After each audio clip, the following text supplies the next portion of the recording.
Hello, PBE, and welcome to the final day of baseball in week one of the regular season.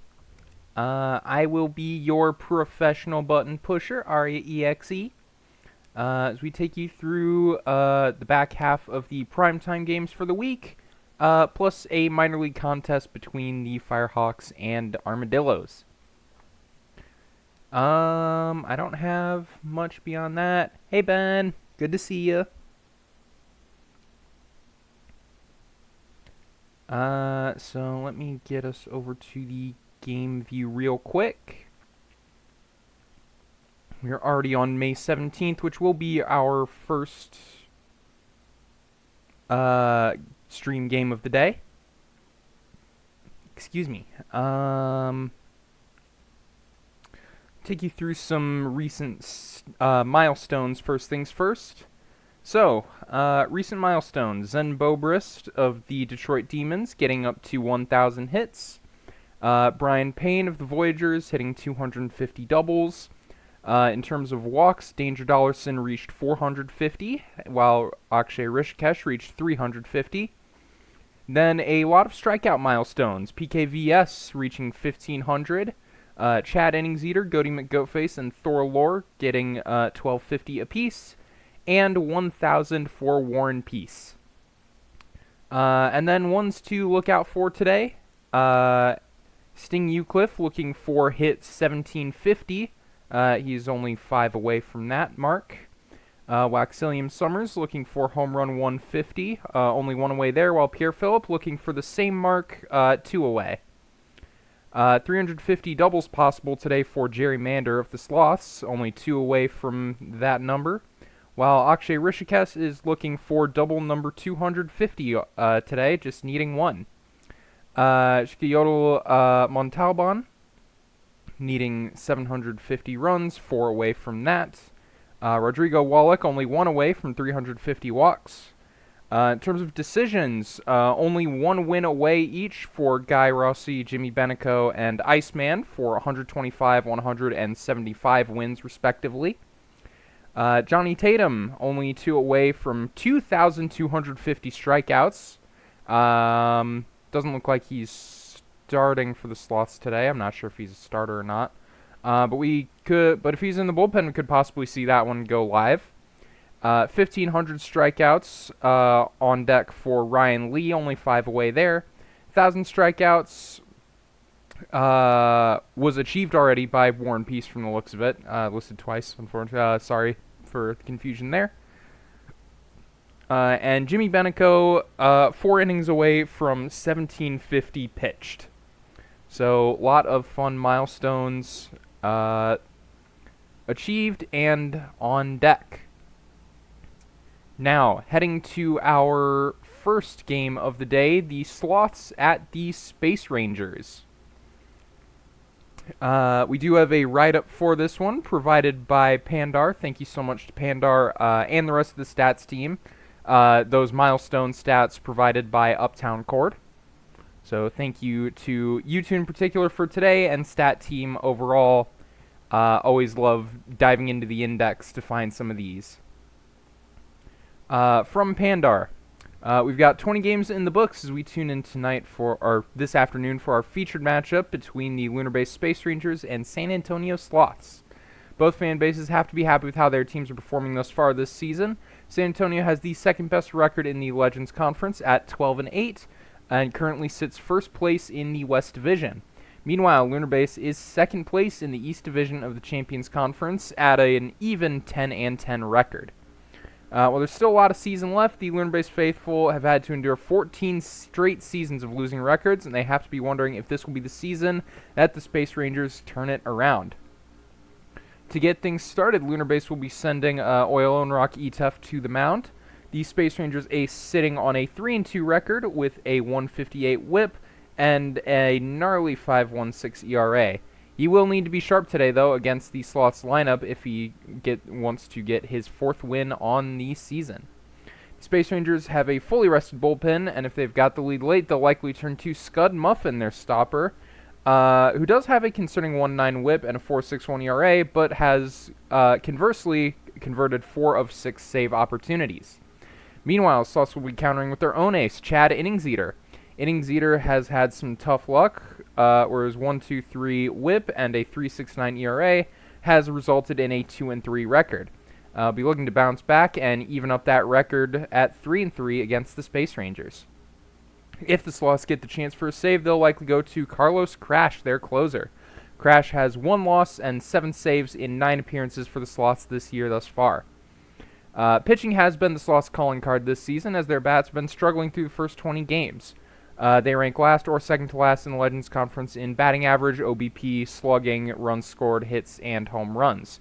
The strongest batters thus far have been Jerry Mander, sitting at a .284 average, Stetson Laramie and Turd Ferguson, who have hit 3 home runs apiece, and player to be named later, stealing 21 bases. Meanwhile, Lunar Base is much more middle of the pack offensively, ranking 4th to 6th in most of the batting stats in the Champions. Durian Crag has hit 6 home runs, with Polywag adding another 4. Wag is also hitting .286, and Firefly Boy has been lighting it up at the plate with a .329 batting average. Teddy Narukami has 10 steals, and Clark Max has another 15. So, can the Space Rangers get above 500 tonight, or will the Sloths scrub their takeoff? Find out as we open this 2-game series at Lunar Base. I don't know if we have any mods in chat right now, but I don't see a prediction up or anything. So I think I'll just get us started here. Don't see any reason to delay anymore. So, Etef will be taking the bump against the leadoff hitter Press Duckley Jr. Let's get it started.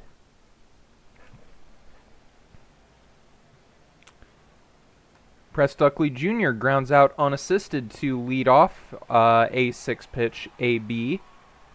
Player to be named later, mentioned as a speedy threat, but not able to beat out the ground ball back to the pitcher.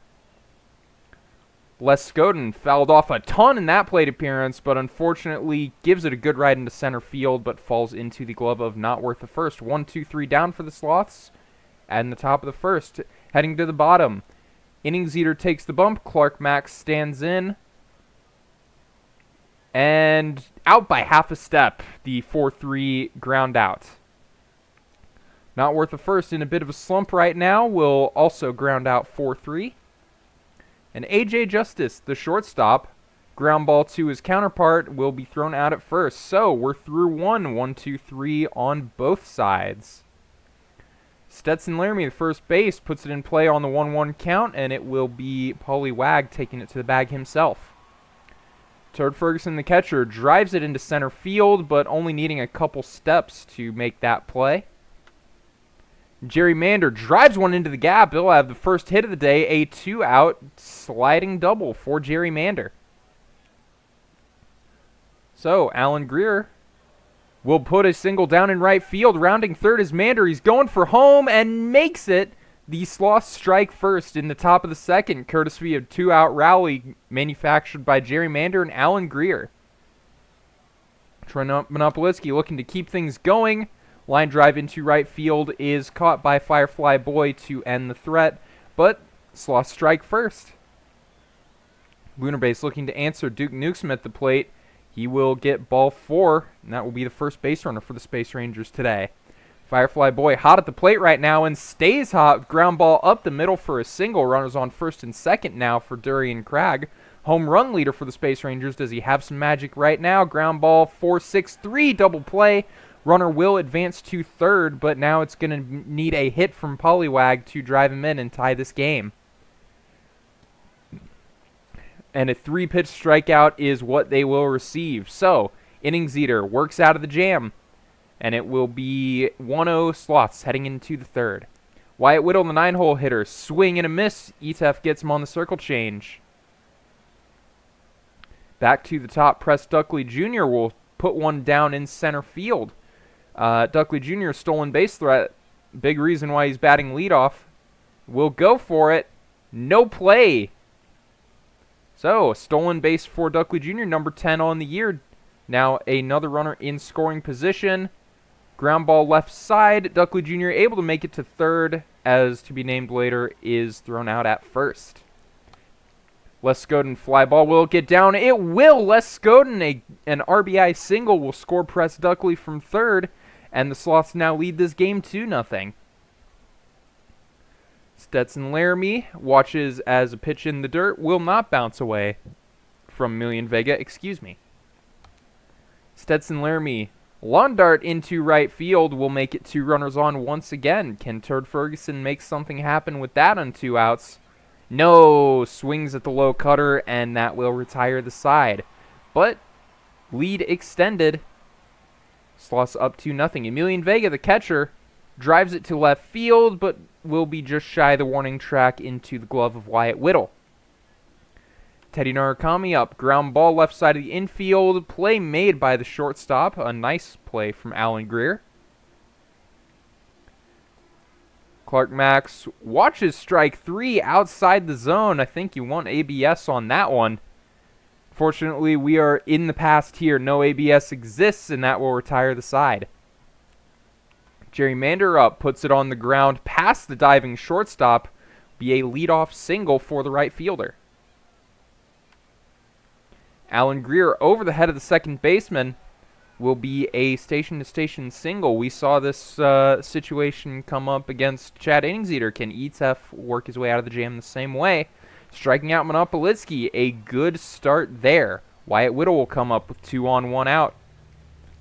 And on 2 strikes, sends it to the wall. That'll score 1. Will it score 2? Rounding third is Greer, and Greer will score from first on the double from Wyatt Whittle. San Antonio extending their lead to 4 now, still with a runner in scoring position for Press Duckley Jr. Fly ball into left is handled by Max. 2 outs, runner on second for to be named later. Who gets a walk? 9th pitch of the AB. Sorry, the plate appearance. It's not an AB because he walked. Les Scoden on the ground up the middle. Will they send the runner? They do. So, the Les Scoden single will score Wyatt Whittle from second, but player to be named later will be thrown out trying to advance to third on the throw. But that's still a run for the Sloths, and they lead this game 5-0 in the bottom of the 4th. Not worth the first. Watches the circle change go by, called strike 3. A.J. Justice, another 3-pitch out. And it'll be striking out the side for Chad Innings-Eater. A wonderful outing thus far for him. Etef still in the game. Ground ball to second base and thrown out at first. Getting Laramie. Turd Ferguson, swing and a miss. And Jerry Mander, fly ball into right field. Therefore, the play is Firefly Boy. Down in order are the Sloths as we head to the bottom of the 5th. Back half of this game, Lunar Base looking for something to get started here, and Firefly Boy will put a single on the ground into right field. Might be just what they need. Durian Cragg up. Line drive into center will advance the runner to second. So, we've got 2 on, nobody out. Can the bottom of the order for the Space Rangers make something of it? Polly Wag coming up. Fly ball to right center field is caught. Runner not able to advance. Emilian Vega will come in. Swing and a miss for strike 3. Innings-Eater got him on the full count. Narukami on the ground to short, and the threat is ended. So, 2 hits, but nothing doing for the Space Rangers. Still looking for that first run. Aoife Carter will enter for Lunar Base and immediately strike out the shortstop Alan Greer. Monopolitsky, fly ball into right on the 1-2 count, will be caught by Firefly Boy. And Wyatt Whittle, 2 outs, nobody on. Justice makes the play, throwing to first, heading to the bottom of the 6th. Top of the order, Clark Max in a bit of a slump himself, and that will continue as a ground ball will be tossed over to first for the routine out. Not worth a first. Over the head of the right fielder. He'll be going to second on that. Misplayed or simply just allowed to go over to the wall by Mander. AJ Justice up, swing and a miss for strike 3. Innings eater got him on the screwball. 2 outs, runner in scoring position for Newsom. Gets a single down in left field. On the 2-strike count, a first was running, and he'll come across home plate. So an RBI single puts Lunar Base on the board. They cut the lead to just 4. Pop up for Firefly Boy going into foul territory. Laramie will range over to make the play. So Lunar Base on the board. See if they can keep that momentum going or if the Sloths will extend their lead in the 7th. Top of the order for them. Ground ball to second base for 3 out. Player to be named later on the 1-2 count. Ground ball to short, thrown to first, and the play made. Les Godin 2 out, bases empty. Fly ball into left is caught. 1-2-3 down for the Sloths. Now have gone 3 innings scoreless following 3 consecutive scoring innings. Through the stretch, the 6-hitter, Durian Cragg, puts it on the ground for a 4-3 out. Paulie Wag, batting .278 thus far, takes strike 3 low in the zone. Innings eater getting him on the splitter. Vega pops it into foul territory. Few steps for Skoden to make the play. Laramie fly ball into right field, falls into the glove of Firefly Boy. Jared Ferguson looking for his first hit on the day, and nothing doing there. Aoife Carter's locked it down thus far. Can she do that for Mander as well? She can, as a well-struck ball into center field is caught. Bottom of the 8th, only 6 outs left for Lunar Base to change this ball game. And it'll be Narukami getting a walk on a pitch in the zone. Ali Erickson will enter for the Sloths, getting a pop-up from Clark Max for the first out of the bottom of the 8th. Not worth a first. Ground ball past the shortstop's glove. Going for third is Narukami, and he's safe. It'll be runners on the corners. The tying run now on deck for the Space Rangers.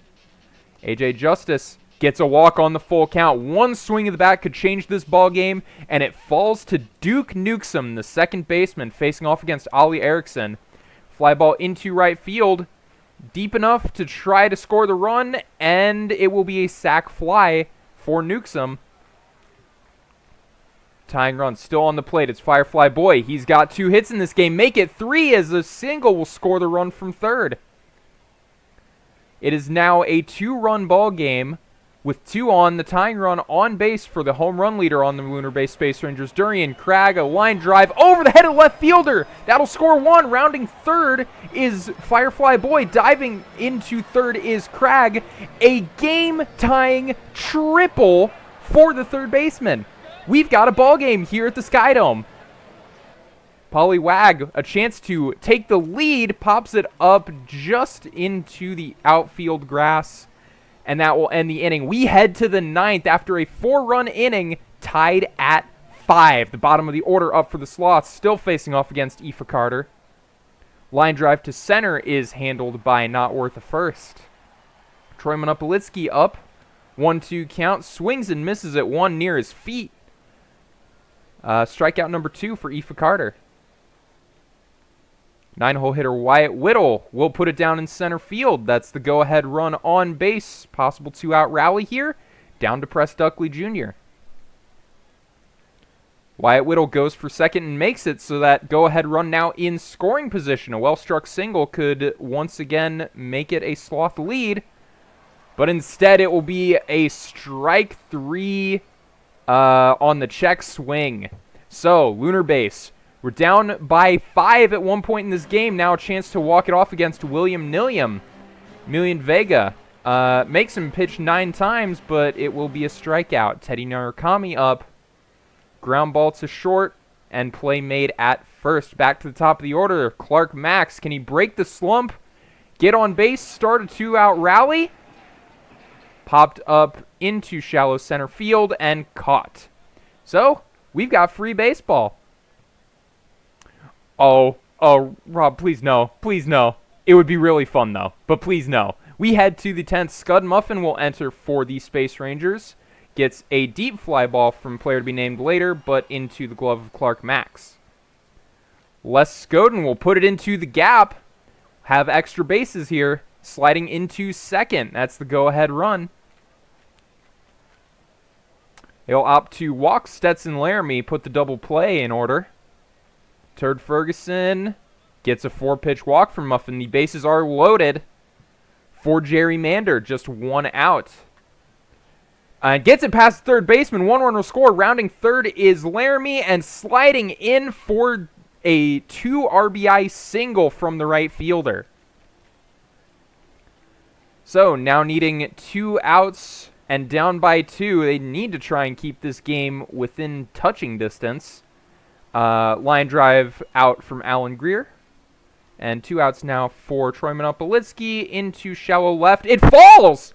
It falls! And scoring from second is Turd Ferguson.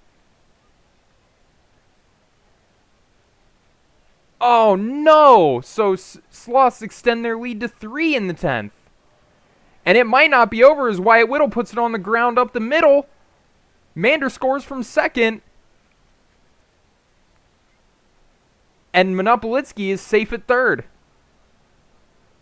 So a 4-run bottom of the 8th now answered by a 4-run top of the 10th. Press Duckley Jr. on the ground back to the pitcher will finally end this disastrous inning. Lunar Bay's going to need another magical inning here if they want to stay in this ballgame. It'll be not worth a first. Justice, Newsom, and Boy up next. A first will put it in play to start, and it'll be a lead-off single. So how you want to start your tying run now in the hole. Justice swings and misses. Strike 3. That's one of your 3 outs. Newsom, line drive into center. Coming in for it is Duckley Jr. Now down to their last out, still needing 4. It's Firefly Boy. Has 3 hits on the day, but cannot get number 4. San Antonio winning this game.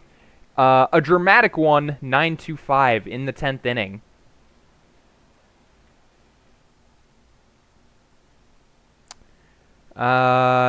Heading down your decision, William Nilliam picks up win number 3 on the year, while Scud Muffin takes the first loss. Jerry Mander, your player of the game. 3 for 5 with 2 RBIs. Honorable mentions to Not Worth the First and Firefly Boy as well, both having 3 hits on the day. So let me... Just 1 second.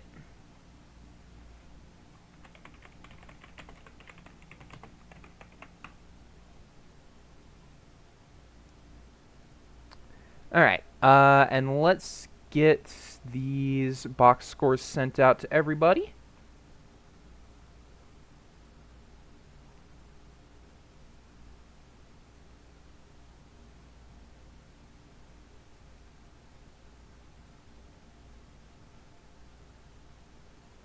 Alright, looks like we got everybody.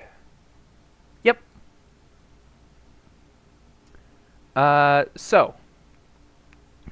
Quick rundown. Aviators 6-0 over the Sea Serpents. Nashville 8-2 over the Vandals. The Raptors 8-1 over the Apex. The Demons slipped by the Pathfinders 4-3. Crabs win over the Rougarous 4-1. Voyagers a 12-3 stomping of the Scorpions. And the Surge getting a 6-4 win over the Cancun Toros. Your top performers: Doc Holliday, 7 scoreless innings against Seattle. PKVS, 7 innings with just 1 run allowed and 8 strikeouts against Indianapolis. And Warren Peace collecting 10 strikeouts in a 7 1/3 inning performance. That will be your action for May 17th. We will advance to May 18th, where we have another primetime game, another interleague game between the Outer Banks Aviators and the Seattle Sea Serpents. I'll give it a minute if there are any mods in chat who want to run a prediction. If not, I can just waffle for a bit. Got a couple-time pitcher of the year and cover athlete, Majiro McQueen, pitching for the Sea Serpents, with Sniper King on the other side. Sniper King will be facing a pretty top-heavy Sea Serpents lineup, with Bookie Metz pass Jim Hawkins, Gator McGraw, and Bradley Wellerman, all above 60 overall, but not much beyond them. On the Outer Banks side, much more well-rounded lineup. Got the speedster Bazooka Slow at the top, with Curtis Jones batting cleanup at catcher. Your top performers thus far this season, Patrick Eschenbaugh in left field for the Aviators, while Seattle has gotten the most out of their leadoff hitter Metz. I'll take just a minute here, get a quick drink of water, and then after that, I don't see anything going on, so I'll get us started in just a minute.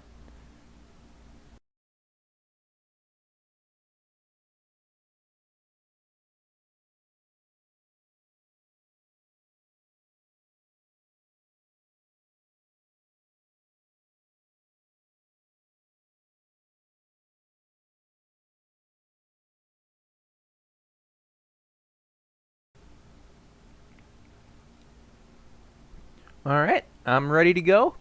Let's get this show on the road. The Aviators visiting the Aquadome. Bazooka Slow will be leading off against Majiro McQueen. And I've got to change our camera angle real quick, but Bazooka Slow will get the hitting started early with a single down in center field. Let me switch to the wide camera so we can see the whole thing. All right, and it'll be Eschenbaugh, the hot hitter, up next.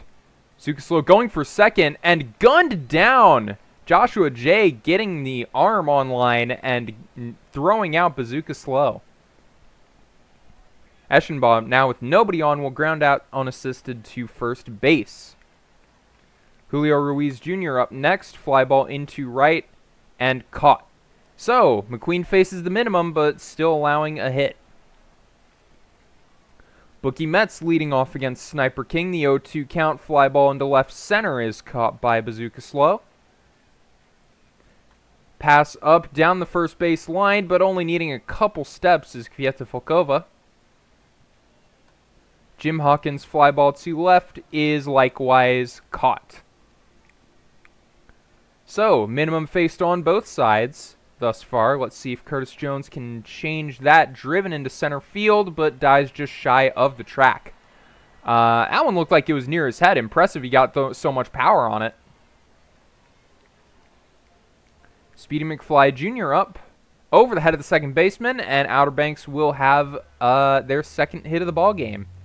Robert Oliver will watch as McFly Jr. goes, not able to throw anyone out this time. McFly has stolen base number 11 on the year. Robert Oliver fly ball to right. Speedy McFly will not advance from second, so just an F9. And Angel De La Fuerte will fly it out to center field. McFly Jr. is stranded on second as we head to the bottom of the second. Gator McGraw up. Ground ball to the right side of the infield will be a base hit, the first of the day for the Serps. But three cold hitters coming up. Wellerman Jr. Will put it into the gap. Forget I said anything about him being in a slump. It'll be runners in scoring position with nobody out for Aaron Judge and King Loke. Let's see if he can get it done. Ground ball to second. Nobody able to advance on the infield play. King Loke with one out, fly ball to right, caught by the right fielder, but making the trot from third is McGraw. So, Serp strike first on the sac fly. Joshua J up next, ground ball to third, play made at first. So, one run will score for the Serps. They take the lead at home. Abe Ghosty and Kwiatkowska coming up next. Abe Ghosty high and deep into center field. It's gone to the deepest part of the ballpark. Abe Ghosty puts OBX on the board and ties the ball game. His first home run of the year, and now makes all players on the Aviators with home runs. Kwiatkowska watches strike three in the zone. Back to the top now. Bazooka Slow. Another strikeout for McQueen, settling down after allowing the home run.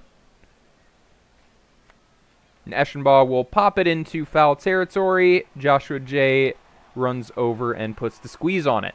So a tie ball game now. 1-2-3 after the home run, though. As Tank Fromus will come up. Ground ball to the right side of the infield. It'll be a leadoff single for the first baseman. Bookie Metz takes ball 4 inside. Now 2 on for the Sea Serpents, threatening once again with pass coming up to the plate.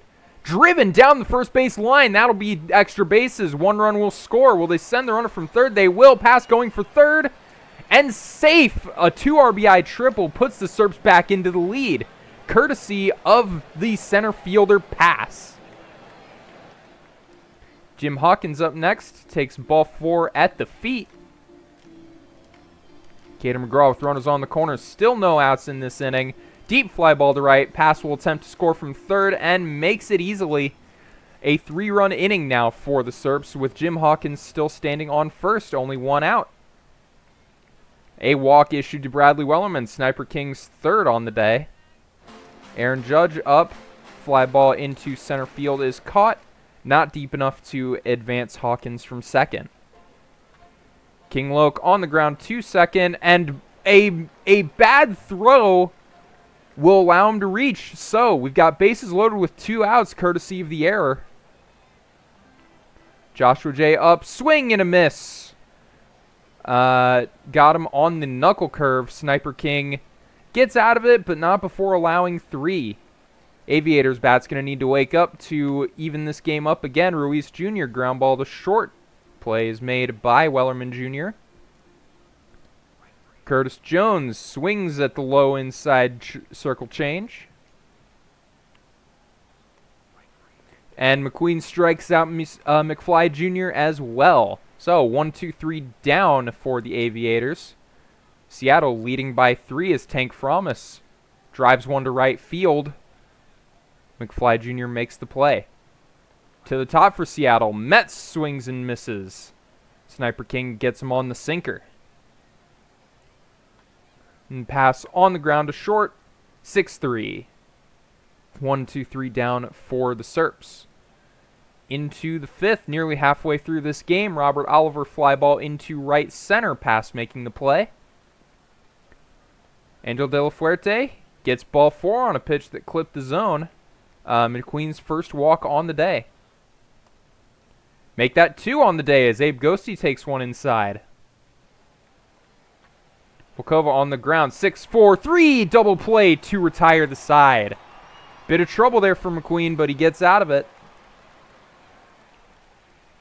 Jim Hawkins up now. Fly ball into right is caught. McFly Jr. didn't need to make too much movement for that. McGraw, line drive deep to center field and off the wall for a double standing. Seattle looking to extend their lead with the runner in scoring position. Can Wellerman do something about it? Silver Slugger last season not able to find the sinker this time around. And Aaron Judge, fly ball into left is caught. So nothing on that threat, but still leading by 3 as we head into the 6th inning. Top of the order for the Aviators, Bazooka Slow. Ball 4, once again, another one that clipped the zone. Good frame job from Joshua J that time. Or actually, a poor frame job, my bad. Got it confused, got it mixed up. Poor frame job, Bazooka Slow will break for second, and this time J cannot catch him. Eschenbaugh working the walk. So 2 on, nobody out. Ruiz Jr. coming up. Swings and misses, strike 3. Number 5 on the day for McQueen. Hi, Lemon. Thank you for acknowledging that I exist on stream instead of just saying hi to my co-host because you don't have a co-host to say hi to. Bazooka Slow safe at third on the stolen base. Curtis Jones throws it to home and tagged out. So, heads-up defense from the Sea Serpents to get the out at home. No runs scored, just a runner on first and second. A 5th walk issued by McQueen to load up the bases with 2 outs. Still on and gets the strikeout on Robert Oliver. Got him swinging on the cutter. Bottom of the 6th, King Loke leads off with a ground ball single up the middle. So runner on for Joshua J, the catcher. Ground ball 6-4, not able to turn 2. So just a fielder's choice, but an unproductive out nonetheless. Tank Fromis, fly ball to left center, is caught by the left fielder. And Bookie Mets will swing and miss. Sniper King picking up strikeout number 4 on the day. Ano de la Fuerte, ground ball to first, pitcher covering for the out. Abe Ghosty has a home run on the day. Will put this one to the wall in right field, make that a home run and a double on the day for the shortstop. Having a wonderful season batting 8th. Gets Volkova, ground ball to third, thrown out at first. Back to the top, Bazooka Slow, 1 for 2 on the day. Make that 2 for 3 on the day. That's going to go for extra bases, and that will be a run scored for the Aviators, cutting the lead to 2. Eschenbaugh wanting to keep the train going, but nothing doing there. It's a 2-run ball game, though. Heading through the stretch, it'll be the 2-3-4 hitters up for the Sea Serpents. Fly ball into right, a lazy flyer, and it will be caught by McFly. Jim Hawkins on the ground to the right side and gets a friendly travel path. That'll be a single for the right fielder. McGraw takes strike 3. Good frame job from Curtis Jones. Wellerman Jr. fly ball to left center field will mark out number 3. It'll be the hitters in the slump up for the Sea Serpents next time around. It'll be the heart of the order up for the Aviators as Kip Treadwell enters and issues a leadoff walk to the third baseman. Curtis Jones on the ground, 4-6-3 double play. So a base runner is erased on the ground ball from Jones. Speedy McFly Jr. Ground ball to short will be thrown out at first. So Treadwell allows a leadoff walk, but still faces the minimum. As we head to the bottom of the 8th, Seattle looking for some insurance runs from their underperforming bottom of the order thus far. Aaron Judge ground ball, though he does... no, it's King Loke who has that sac fly RBI. Driven into center field and falls into the glove of Bazooka Slow. Joshua J, possibly the last out for the Sea Serpents, swings and misses at the cutter, Mickey Martino. Retiring the Sea Serpents in order. It will be OBX's last chance to try and get a couple runs here. You got their 6, 7, 8 hitters up. Robert Oliver fly ball to right. Kip Treadwell still in the game. Records the first out. De La Fuerte, line drive falls in left field, so that will be runner on the tying run coming up to the plate. The hot-hitting Abe Ghosty has a couple extra base hits today. Can he keep the train moving now? 5-4-3, game-ending double play, unfortunately. But it will be your Seattle Sea Serpents winning at home 4-2 over the Aviators. Aviators expected to be pretty good in that competitive Legends East division. Thinking not a lot of people had this one on their primetime picks. Your player of the game will be Seattle starter Majiro McQueen, going 7, allowing just 2. Sniper King dealt the loss. Let me get these box scores sent out.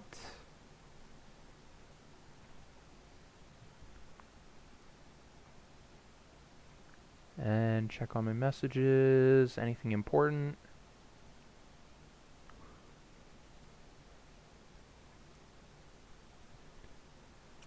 All right. And a quick summary. Serpents beating the Aviators we just watched. Nashville getting a win over Vancouver, improving to 17-5 on the year. Boise defeating the Apex. Detroit a 6-4 win over the Pathfinders. Providence a slim victory over the Rougarous. Death Valley answering the drubbing yesterday with a win today. Buffalo getting another win over Cancun, winning that series 2-0. Lunar Base wins 3-2 over the Sloths. All that scoring happening in the third. In the minors, the Ranas defeating the Flamingos. The Swift Steeds needing extras to get the win over Amarillo. The Lemurs winning 7-4 on the road over Chicago. The Hepcats winning at home 5-2 over the Wheelers. And finally, the Bears 4-2 victory over the Firehawks, improving to 16 wins on the year. That will finish off the 18th of May as we head to the 19th, which is a quick sim day. Let's go one at a time here.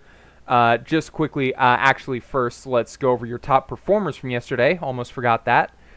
Stell, 3 for 4 with a pair of doubles and a home run against New York for the Scorpions. Zach Johnson III, 2 for 2 with 2 walks, a perfect day for him, adding a home run to get the win over Toronto. And El Grande Mexicano for the Ranas, 4 for 4 with a home run.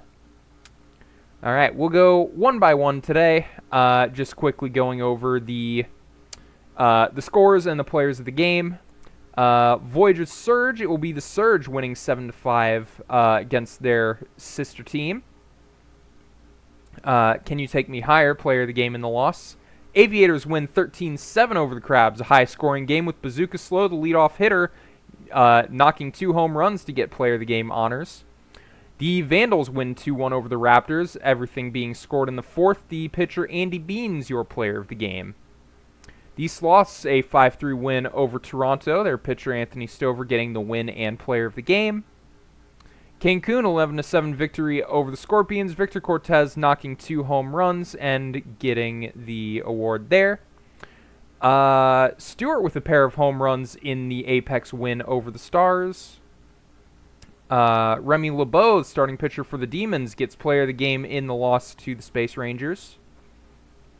New Orleans needing extras to defeat the Sea Serpents. AJ Boucher getting player of the game honors.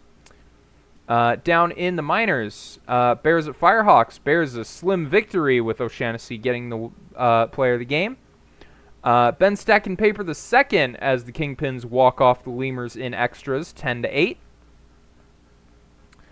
Fire Bob Nutting, player of the game in the loss to the Wheelers, 5-3. Swiftsteeds walk it off in the 9th inning. Lee Tattersall getting player of the game honors, their starting pitcher. And finally, the Ranas needing 16 to defeat the Flamingos. Their player of the game, Lala D of the Mingos. So let's get those full box scores sent out. And then there.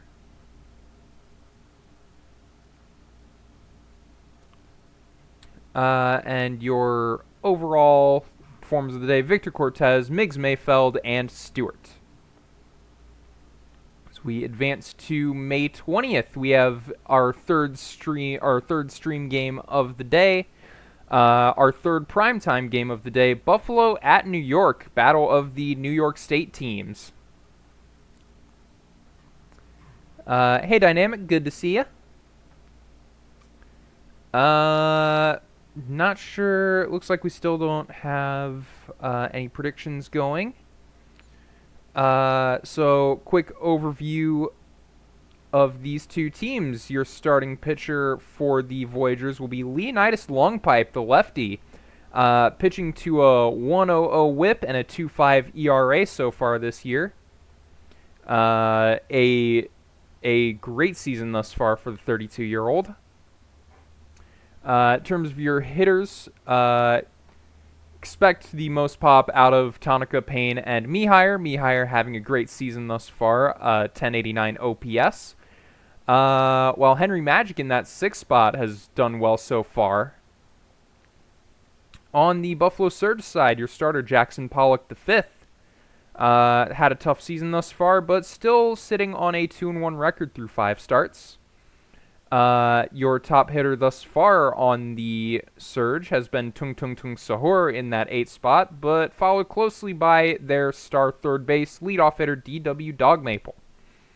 Another player to watch, the defensive wunderkind at second base, Hannah Streamsong. I believe that's kind of all I have to say. I'll take another minute here, drink some water, and then I'll get started.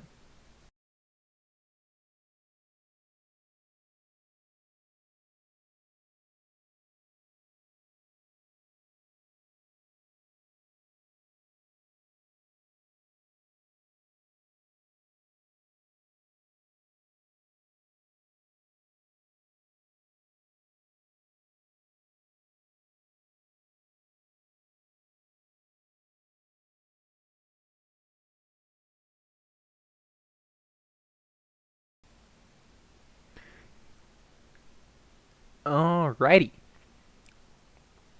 By the way, not telling the full story during those breaks, I also have a bowl of veggies from that I didn't quite finish with my lunch. Eat your veggies. They're good for you. Anyways, Surge at New York, Vaughn's house. Honestly, don't know what day it is in the sim, but Long Pipe allows a deep drive to center field from Dog Maple to lead off this game. It'll be a double starting us off here. Let me switch to the better camera angle. Samir Knopf, the shortstop with the runner in scoring position to start with, will work a walk from Leonidas Long Pipe. It'll be Jackson Cheerios, 2 on, nobody out, full count, payoff pitch, put down in right field. That will load up the bases with nobody out. So Leonidas Long Pipe in some trouble here at the start of this game. Hannah Streamsong coming up, takes strike 3 down in the zone. That's what you want if you want to try and escape. It'll be another strikeout called inside the screwball. 2 outs now. Can he get out of it? Ground ball. It's a noble tiger for these Buffalo Surge. New to PBE Sim, want to ask if the minor league teams have an affiliation team. No, all of our minor league teams are separate entities. They're their own team. How it generally works is that when you're drafted or signed to a minor league team, you'll be with them for your first season. And then the following draft, you'll be drafted to a major league team, likely play another season or 2 in the minors before being called up there. But there is no direct affiliation between any minor league team and any major league team. Back to the game action. Brian Payne watches Isaro Tanaka steal second base. Then line drive into right field will be out number 2.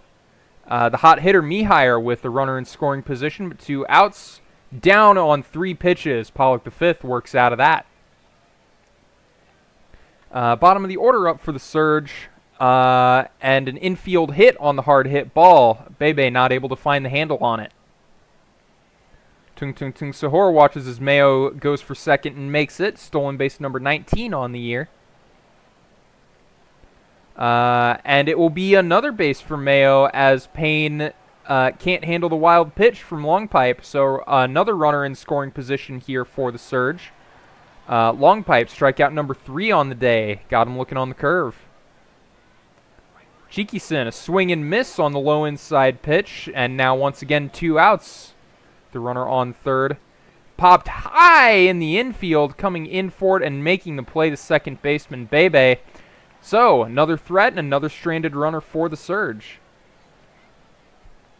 Devontae Moore, the DH, standing in, swinging and missing at the 100-mile-an-hour heat.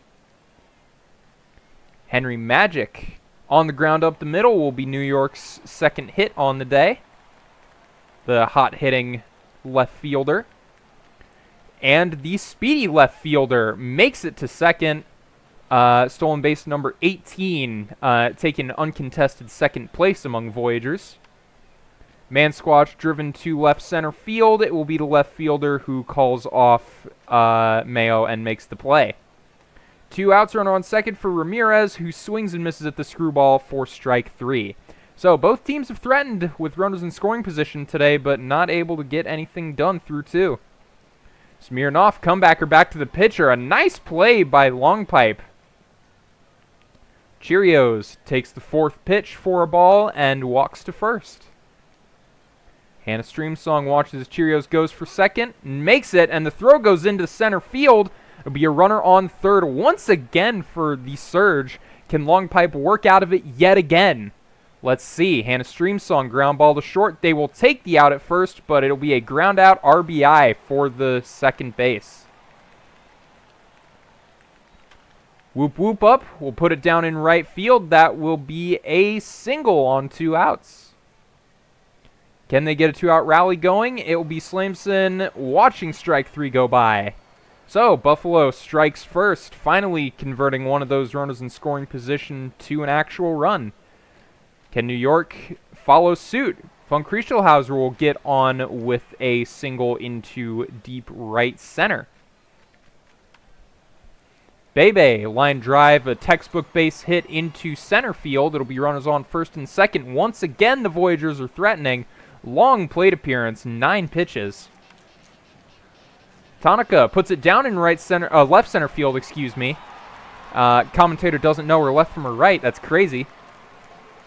Bases loaded, nobody out. Brian Payne, fly ball to left. Cannon arm will, Von Kriestelhauser's not going to risk it. So it'll be bases loaded, 1 out. Mihire 6-4, not able to turn 2, so it will be an RBI fielder's choice from the first baseman to tie this ball game. Runners on the corners now with 2 outs for Devontae Moore, driven to right field, but caught by Sahur. So we're tied at 1 as we head into the 4th inning. Bottom of the order up, Mayo can't find the cutter. Full count for Sahur and a full count single for Sahur. Jikison checks a swing, but not quick enough. It'll be strike 3 swinging. And strike 3 swinging as well for the leadoff hitter, Dog Maple. Nothing doing on the 1 base runner. 6-7-8 up for the Voyagers. Magic did not lay off the swing there.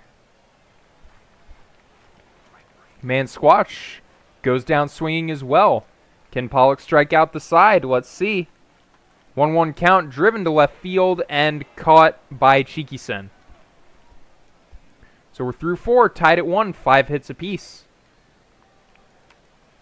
Knopf pops it up into foul territory. There to make the play is the first baseman. Excuse me for one moment.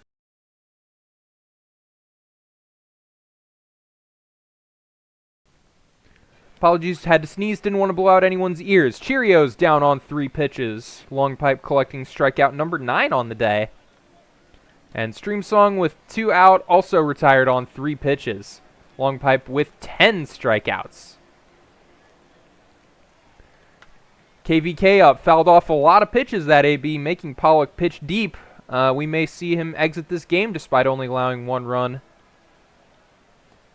On the 0-2, PBE down swinging. Tanaka with 2 outs, fly ball high in the air, but caught. But another long plate appearance. May not see Pollock come back. Long Pipe also pretty deep into a pitch count. Whoop Whoop will be retired on the low changeup. Homer Slamson, swing and miss on a curveball in the zone. Mayo, ground ball up the middle for a 2-out base hit. Long Pipe still in the game as Mayo gets steal number 20 on the year. But Long Pipe gets the strikeout, 13 on the day. Jackson Pollock V remains in the game as Brian Payne drives one to left field, but caught. Mihire on the ground to second, play made at first, a 4-3 play. And Devontae Moore, ground ball to short. Voyagers not able to get Pollock deep to pitch counts that inning, and he works through 6. Big Rooster will enter for the Voyagers, and a sliding play in center field. Nice play by Von Kriestelhauser. DW Dog Maple swings at the low changeup, and Rooster has strikeout number 15 on the year. Hey, EVC, welcome on in. We've got some Legends East action going on here. Welcome to all of the Raiders as Samir Knopf gets a 2-out single. If you're unfamiliar with us, we are the Pro Baseball Experience. We're a baseball sim league run through Out of the Park Baseball, where every player you see on the field right now is managed in a kind of RPG-style fashion where you earn points and you apply it to ratings, and then you see how those players play on the field. Everyone you see here managed by a real person, and each player is one person. You don't get multiple players. It's everybody out here playing with their own players playing as part of the team, trying to win the World Series. If you're interested, we've got a Discord, we've got a forum, we've got a portal. Portal's made updating so much easier, so if maybe you tried to join the league before and the way you updated on the forum was a little confusing, which admittedly it kind of was, try us out again. Take a look at the portal. Makes things so much easier. We'd love to have you. That's my little spiel for the raid. Thank you again, EVC, coming on by. Let's get back to the action as New York has taken the lead 2-1 here. And a Diego Ramirez double puts runners in scoring position once again. Ice Bear having entered the game. Now driven high and deep to left field. Dies at the track, but that will advance both the base runners. New York extending their lead to 2. Back to the top of the order now. Adam Cole Bebe swings and misses. That'll be out number 2 in the bottom of the 7th. Isuro Tanaka ground ball up the middle will be another RBI, another run on the board. New York now up by 3. As Tanaka goes for second and is safe. 18 for 23 now on the year. Brian Payne watches as the ball bounces by, and it will be another base for Tanaka, now standing on third. But a swing and miss will strand him at third. The Ice Bear forkball getting Brian Payne swinging.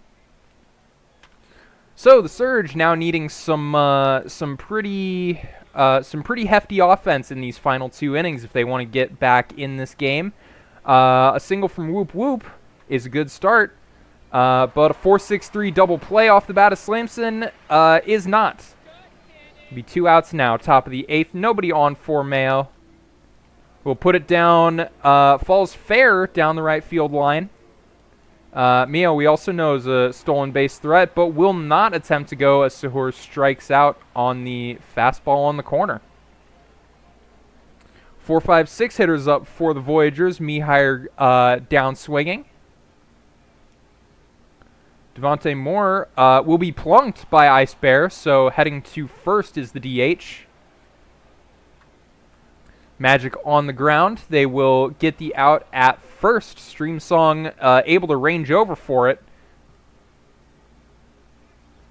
Man Squatch on the ground to second. Another assist for Stream Song. So, last chance for the Surge here. It'll be the 9-hole hitter leading off with 1 and 2 up next.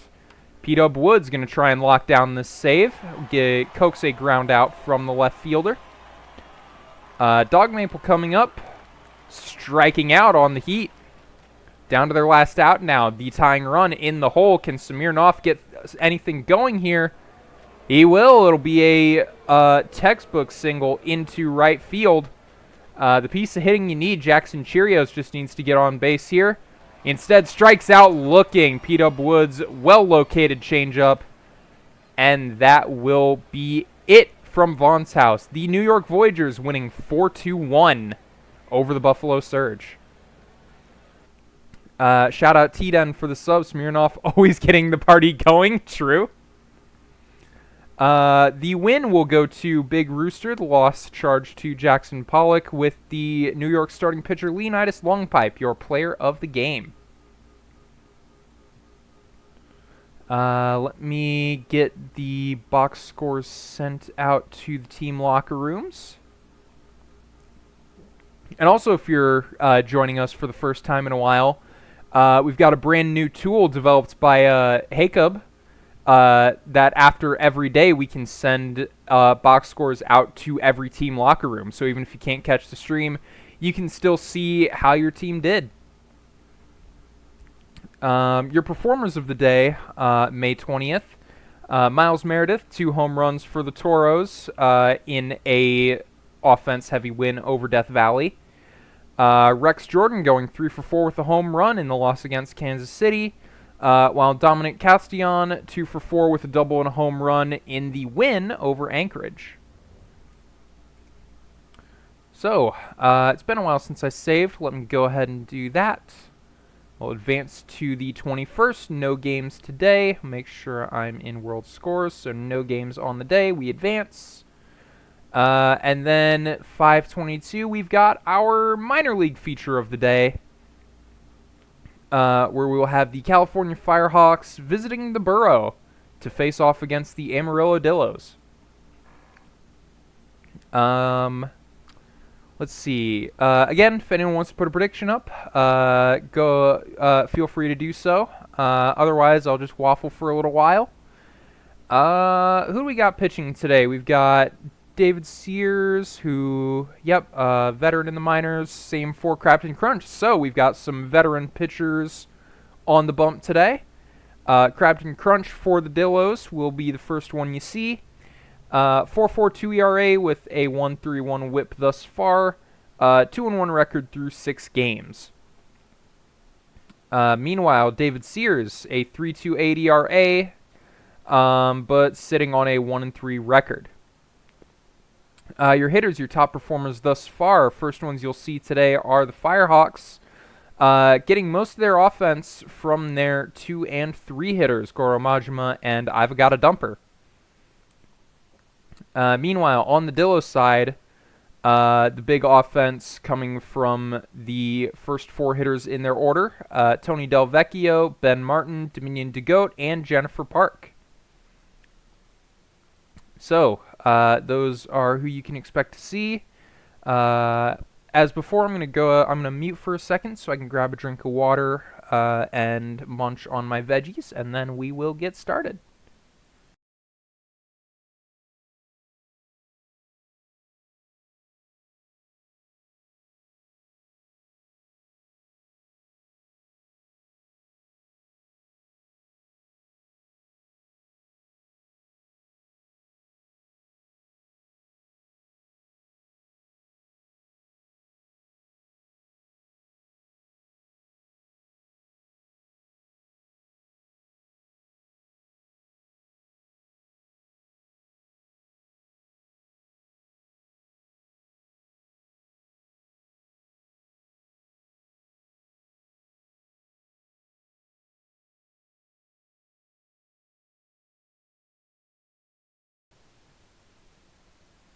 All right, let's get this show on the road. Crabton Crunch Jr. Will be on the bump for the Dillos. Vecno What's It, your leadoff hitter. Ground ball up the middle for a leadoff single. Nice piece of 2-strike hitting there. Goro Majima watches as their teammate What's It heads for second. The throw from Sims Jr. not in time. Majima, however, will strike out as Crunch Jr. will pick up strikeout number 1 on the day. Dumper watches What's It, goes for third, and is gunned down. What's It getting a little greedy that time around, so Dumper will be facing 2 outs with nobody on. Ground ball to first, taken unassisted. Amarillo faces the minimum. Be Del Vecchio leading off against David Sears, and well struck into left field for a leadoff single. Ben Martin driven to left field, caught this time. Del Vecchio not able to advance. Dominion DeGoat, high fly ball into center, but not able to get all that one. Jennifer Park, opposite field in play, but nothing doing there. Del Vecchio will be stranded at first. The 4-5-6 hitters coming up. Theodore Batsmith, ground ball to first, taken to the bag by DeGoat. Ashton Fox up now, gets a ball 4 called, and heads to first. Ian James Crichton will watch as the back pick does not get Fox at first, but a close play.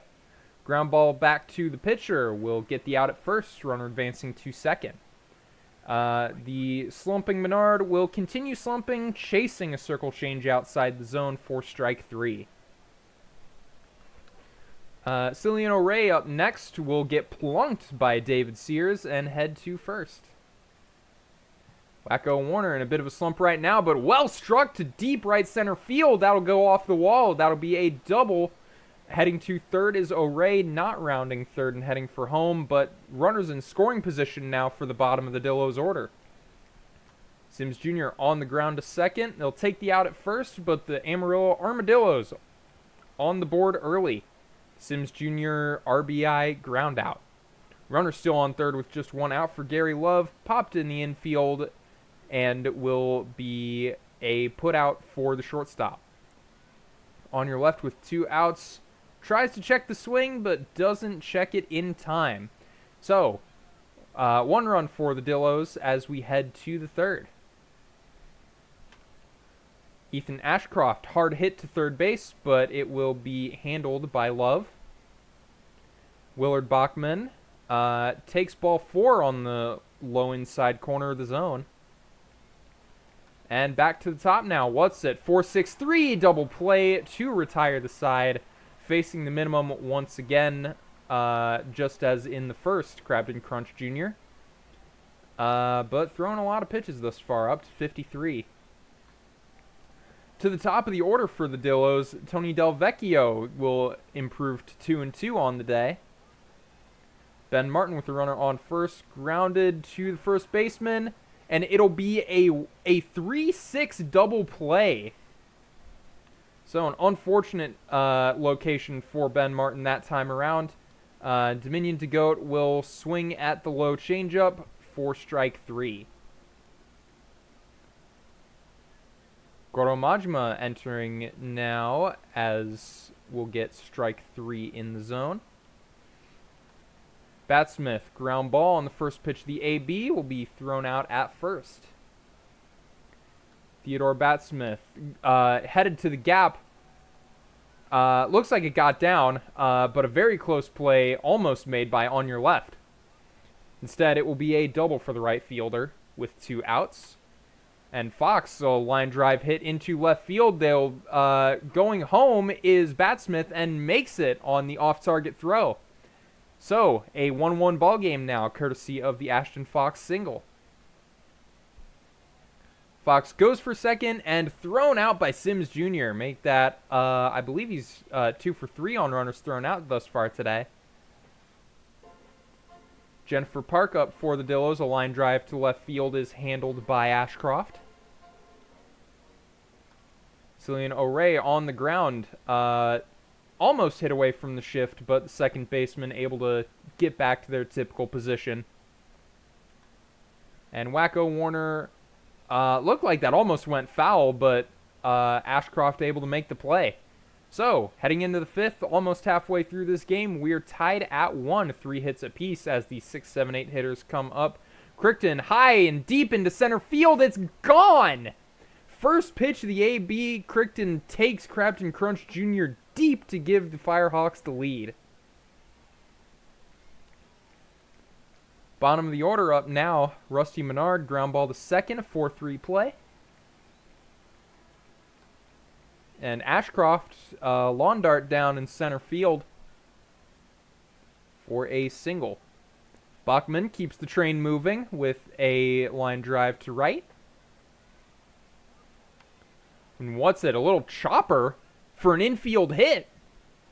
So Firehawks now have bases loaded with 1 out. Crunch Jr. is allowed 3 straight to reach. Deep fly ball to left. Trying to make it from third is Ashcroft, and it will be an easy stand-up run scored on the sac fly from the shortstop. And dumper ground ball past the shortstop. Will the run score from second? So the run scores from second. That's Bachman, but what's it? Tries to go for third and is thrown out for being a bit too greedy. Not the first time What's-It's been greedy for third today, unfortunately. But California's still scoring 3 and taking a 3-run lead as we head to the back half of this ballgame. Bottom of the order up for the Dillos. Sims Jr. hits away from the shift. Gets himself a single. Gary Love will then put it down in left field. That'll bring the tying run to the plate. Bottom of the order shown out for the Dillos thus far.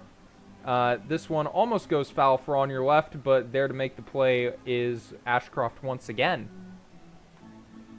Del Vecchio drives it down the left field line. This one is not going foul. It will be a double And that'll put runners in scoring position for the Dillos as Sims Jr. crosses the plate, tying run in scoring position for Ben Martin.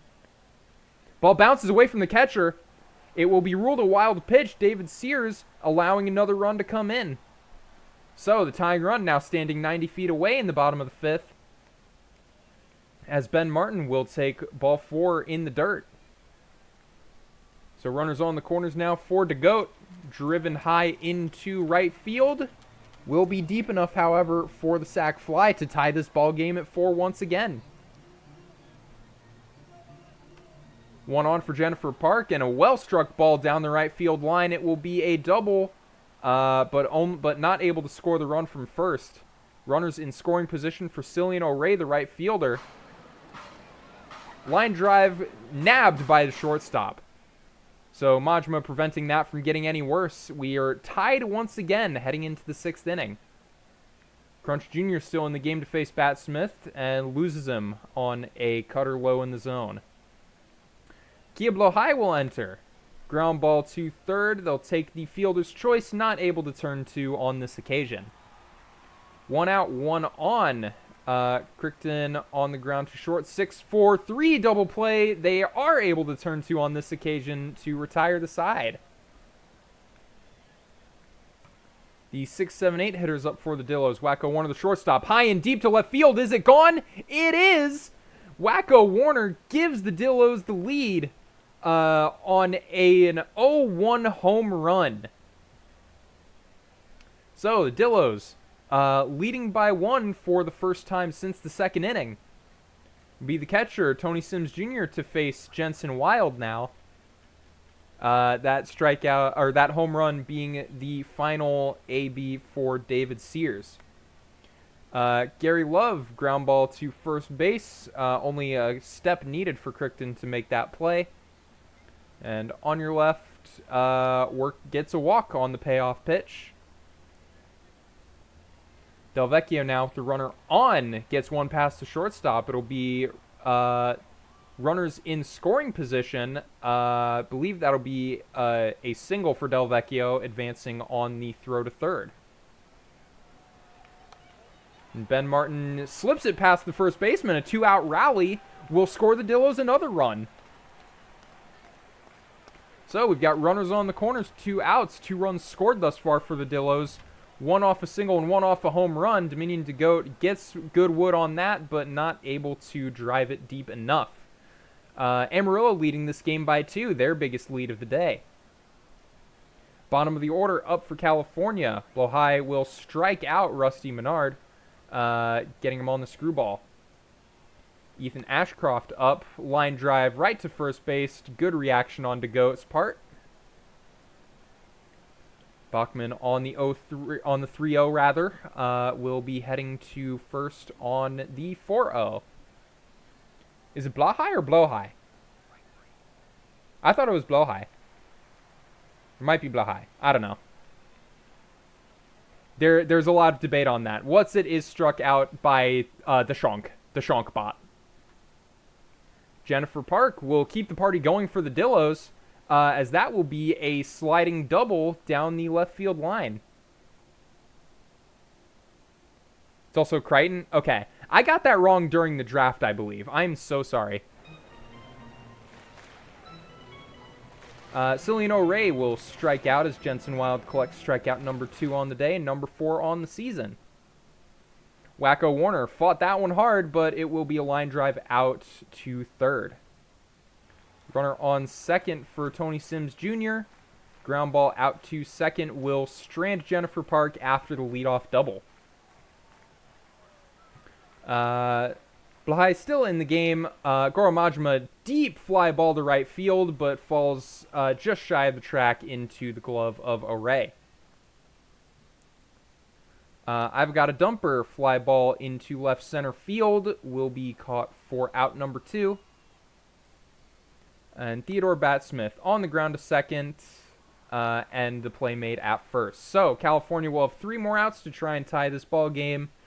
Amarillo looking to extend their lead here, and Gary Love will give them a good shot at that with a leadoff single down in center field.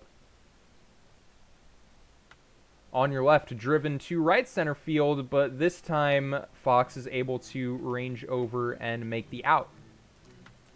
Okay, Armbandor will enter, and it will be a fielder's choice. 2 outs, runner on for Ben Martin, slow roller to second, the play made at first. So, California, gonna need 2 runs here. Fox, Crichton, and Menard coming up, unless we've got some pinch hitters. They will face Blahai.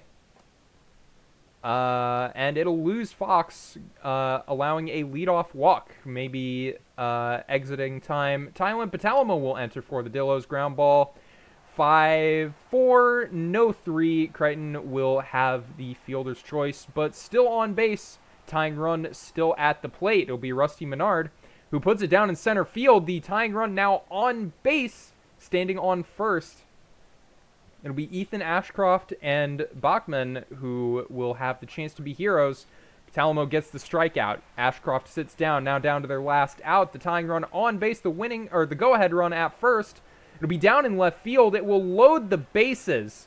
So we head to the top of the order. The DH, Vecna Whatsit, will have a shot at tying this game. Big Diesel comes in to try and end the rally, and that he does, getting a pop-out from Vecna Whatsit. The Dillos survive the late rally from the Firehawks and win this game 6-4 at home. Very interesting game. Good watch. Your decisions would be Blahai getting the win in relief, with Sears being charged with the loss, allowing that final home run. Tony Del Vecchio, your player of the game, I believe perfect on the day? No, 4 for 5. 1 out near the end of that one. I will go ahead and send those box scores out.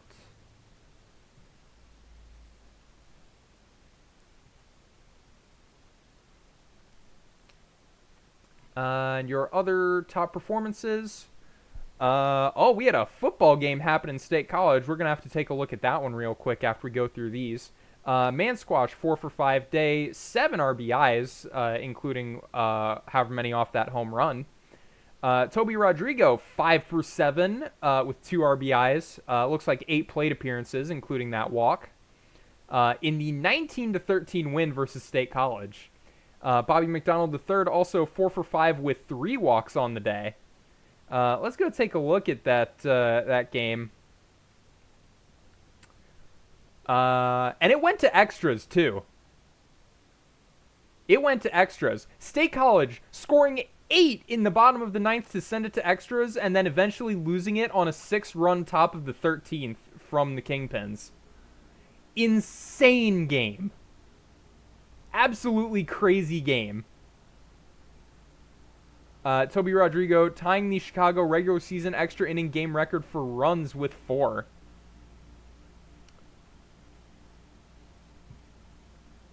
Absolutely crazy game. Let's go ahead and save and advance to the 23rd of May. We'll have a quick sim, so we'll go through each game just very quickly. Then I'll get the box scores sent out, and we'll move on to our final stream game of the day, the final prime time of the week as well. Starting off, Boise at Buffalo. It will be Buffalo winning 11-3. Slamson getting player of the game honors. The Aviators will defeat Toronto. Their pitcher Sniper King getting the award. A pitcher's duel in Providence goes the way of the Sloths. Horrendous Haddock getting the win, but Krabby Pebbles getting the player of the game. New York, a 5-1 victory over Vancouver. Their pitcher getting the nod for player of the game honors.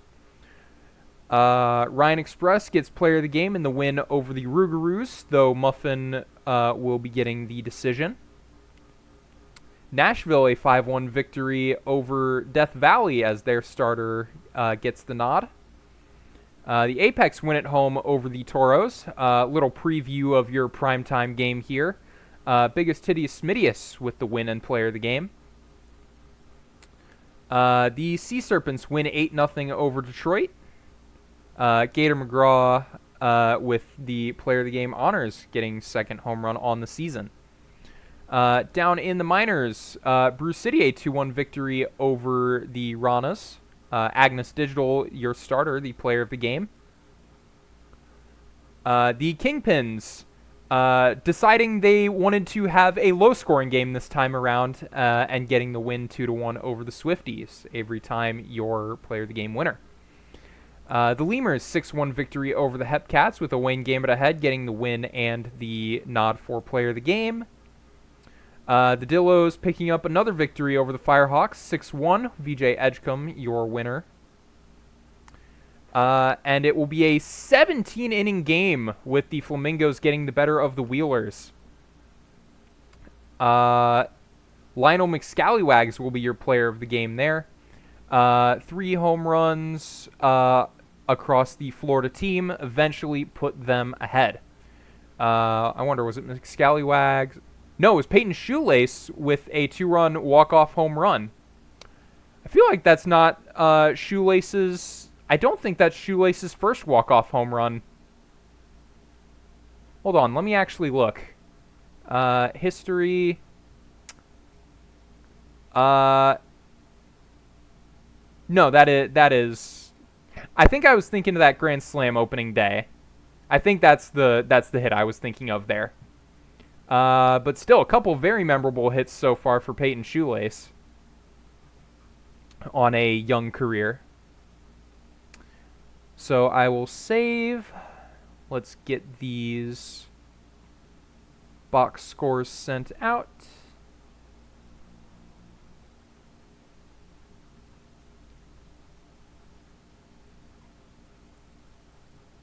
Head back to World Scores and advance the day. So, May 24th will be our final stream game. As I alluded to before, it will be the Cancun Toros visiting the Indianapolis Apex at the Brickyard. So, we've got on the mound today, Flop Quads having an amazing start to the season, an 0.87 whip with a 1.49 ERA, sitting at a 5-1 record through 6 starts.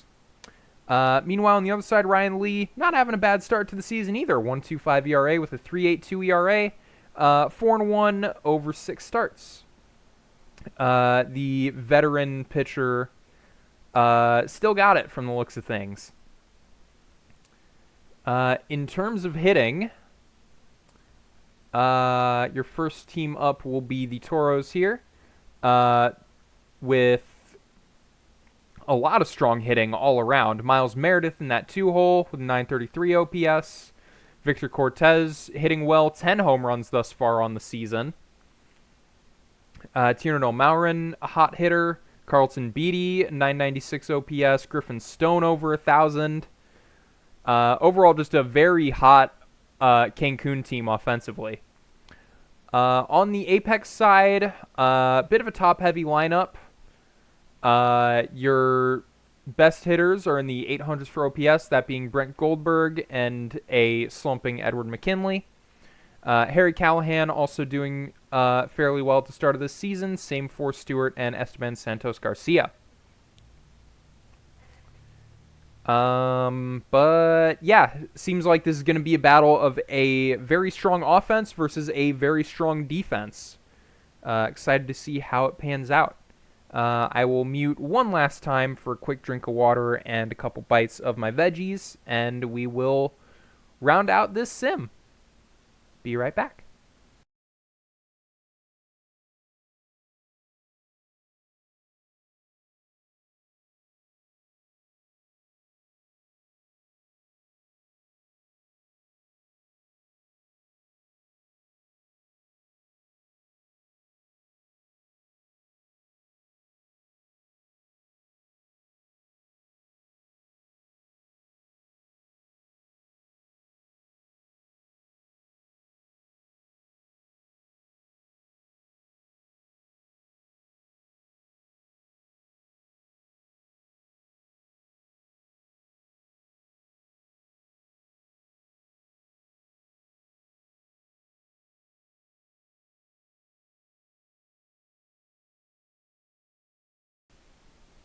All right.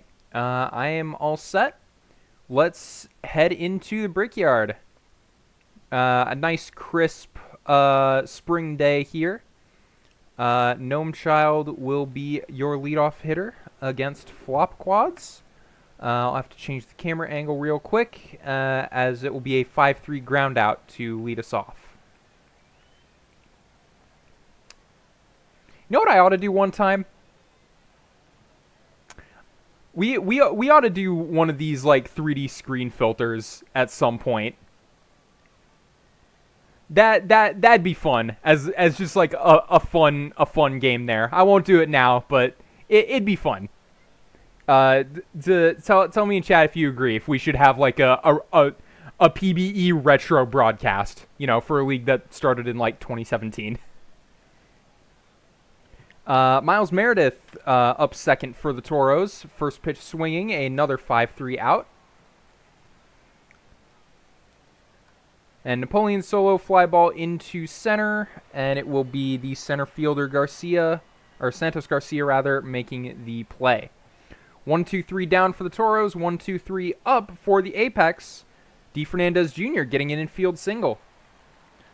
Please do a retro broadcast theme by decade. Ooh, that would be fun. Who did that in the MLB? Like through the course of the game, they had like all the different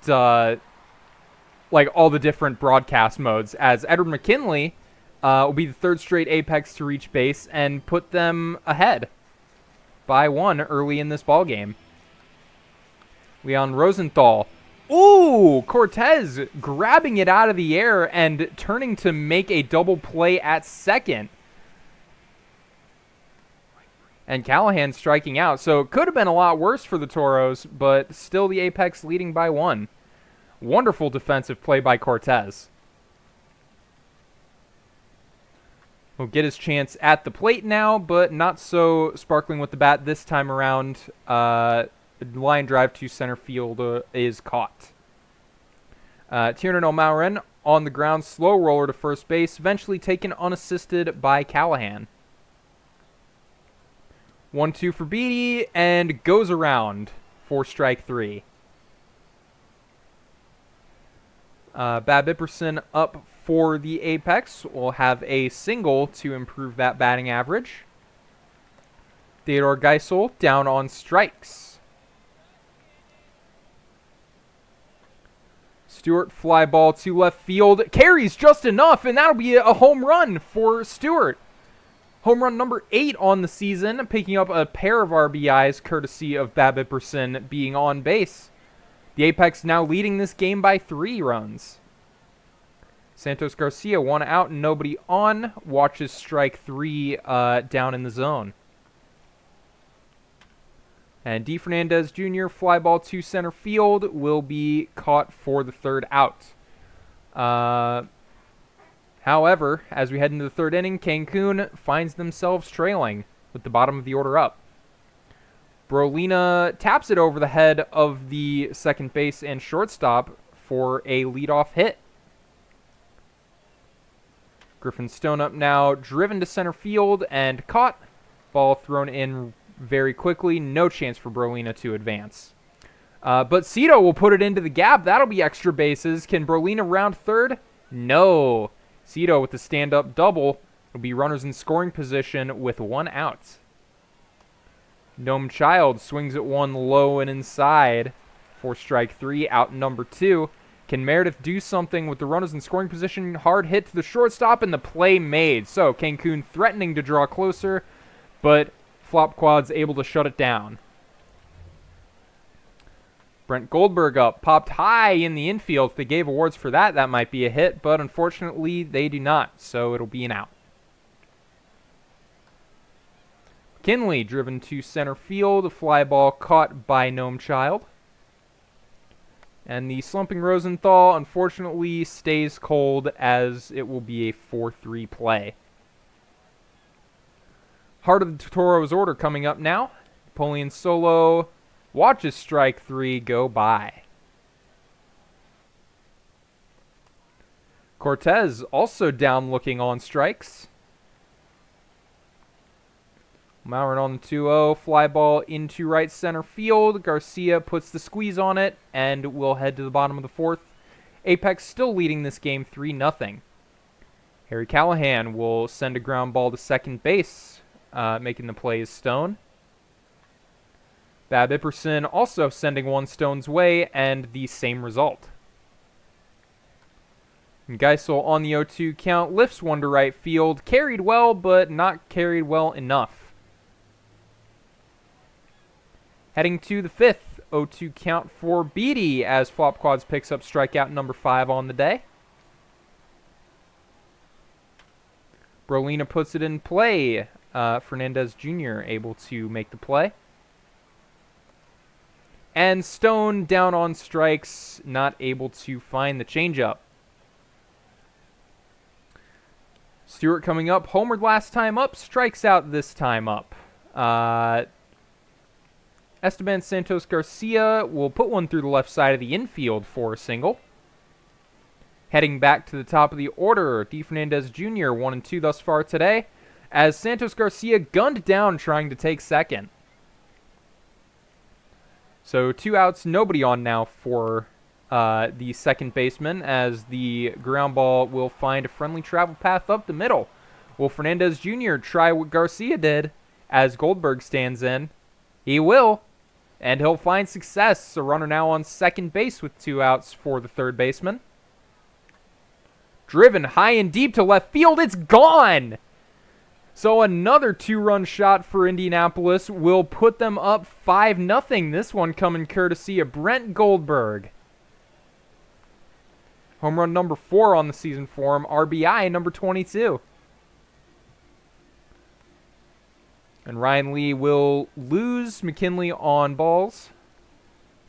Still pitching in this ball game. A lazy infield fly ball will be out number 3. But Indianapolis leading by 5 now as we've come through the first half of the game into the back half. Ejectocito, the 9-hole hitter, swinging and missing as Quads chalks up strikeout number 7. To the top for the Toros. Into the gap for Noam Child for extra bases. First hit of the ball game for Child. And we know he's a good speedster. Will he try to take third? Let's take a look. Miles Meredith up, cuts and misses on the Quads curveball. Solo on the ground to second, and speedy enough to make it an infield single. Nice piece of 2-strike hitting there. Be runners on the corners with 2 outs for Victor Cortez, the first baseman. Driven into right field, but dies just at the track. Almost got everything he wanted from that, but just missed. J.C. Swishman will enter for the Toros and gets a strikeout on the veteran Harry Callahan. Shortstop Bab Ipperson takes the screwball for strike 3. And Theodore Geisel puts it in play down in left field. So a 2-out base hit for the left fielder. Stewart coming up, takes strike 3. The 98-mile-an-hour fastball. 4 Flop Quads, still in the game, gets a deep fly ball from O'Maurin, but hangs up just a bit too long. Right fielder able to range over for it. Beatty on the ground to short for out number 2. Flop Quads looking to notch a 7th inning of work here. And gets it with the strikeout on Brolina. Heading through the stretch, Flop Quads still in the game with 9 strikeouts, having only thrown 98 pitches. J.C. Swishman pitching in relief for the Toros here. Esteban Santos Garcia stands in and puts it down in center field for a single. May try to steal again. Will he be more successful this time? Does not go for the steal. Instead, D. Fernandez Jr. puts it deep in center field. It'll be runners in scoring position. This could get worse for the Toros. Indy faithful loving this one. Goldberg will watch as Beatty prevents a wild pitch from getting away. But Goldberg high and deep into left center field and gone. A 3rd home run for the Apex today. A 2nd home run for the 3rd baseman. I believe that makes it 5 RBIs just for him today. So a wonderful game from Goldberg and woeful for the Toros pitching staff. McKinley will stand in and hits away from the shift. That'll be an extra base hit. May see Swishman come out here. No, he'll continue as Rosenthal stands in and strikes out on the low 100-mile-an-hour fastball. Callahan popped up, just falls into the glove of the shortstop in the outfield grass. Bab Ipperson, 2 outs, runner on second, swing and a miss. Swishman recovers, strikes out a few batters, but the damage is done. It's an 8-run ball game. Cancun looking pretty out of it thus far, but we've seen crazier happen as Skylar Stevens comes in and coaxes ground out from the second baseman Griffin Stone. Ruko doing a good job. Thank you so much. We try our best. We love commentating these games. It's a lot of fun. Jectocito, a line drive out to center field. Gnome Child now up. And another fly ball out to center. So, Toros going to need to score 8 runs and 3 outs. That's assuming, of course, that the bottom of the apex order doesn't put up any more runs. Scott Justice comes in to pitch for the Toros. Geisel a 5-3 out. Stewart strikes out swinging.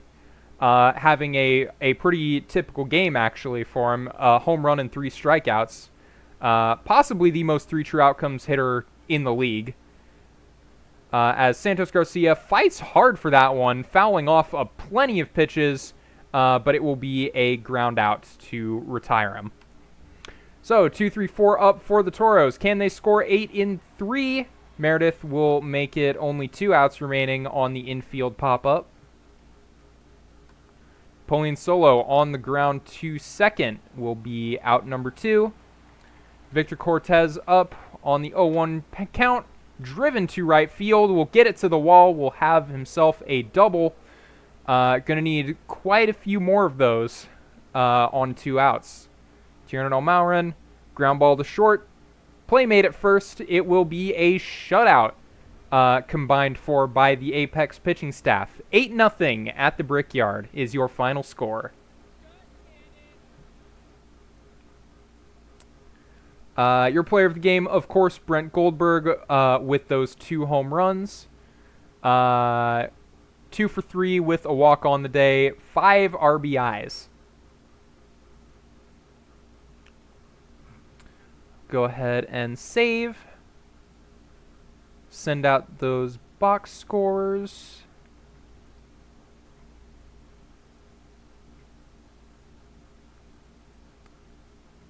All right. A quick overview of your top performers. That Goldberg performance was the best of the day. Dusty Backstop, 2 for 4 with 2 home runs and a walk in a 10-5 win over the Chicago Kingpins. And Whoop Whoop did everything but the easy part of the cycle. Had a double, a triple, and a home run, but on that 4th AB just couldn't find the single. And yeah, that will be your sim for the day. We are wrapped up in week 1. Let's take a quick look at the standings here. 1/4 of the way through the season. The Voyagers leading in the Legends East, 3 games ahead of both the Aviators and the Crabs. In the Legends West, the Sloths lead. Your playoff picture thus far would be your division winners there, plus the Aviators and Crabs, both 2 games ahead of the Raptors. In the Champions, your best record league-wide belongs to the Nashville Stars, getting up to 20 wins. They're 6 ahead of the Space Rangers. Down in the Champions West, a big lead early on for the Cancun Toros, 7 games ahead of the second-place Rougarous. Your wildcard race thus far would be the 2 trailing East teams, the Space Rangers and the Apex. But only 1 game out are the Rougarous and Demons, and only 2 games and 4 games out apiece are the Serps and the Scorps.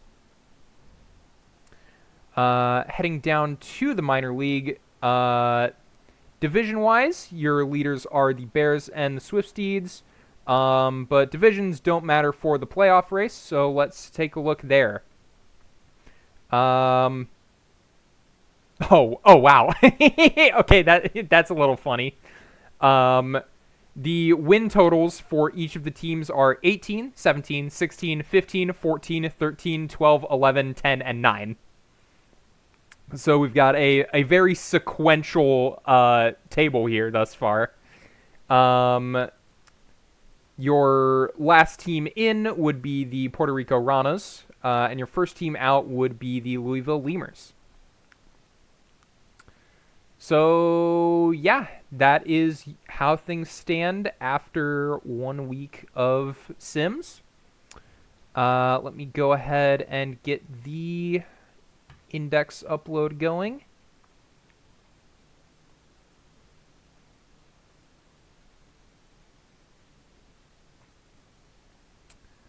And I'll go ahead and put up Ask the Booth. You've got questions, the booth has answers. I guess question out to everybody. How are you feeling after a week of baseball? And second question, what other sporting events are you keeping an eye on today? World Cup's going on, 24 Hours of Le Mans going on. I believe the NBA Finals and the NHL Finals are both still going on.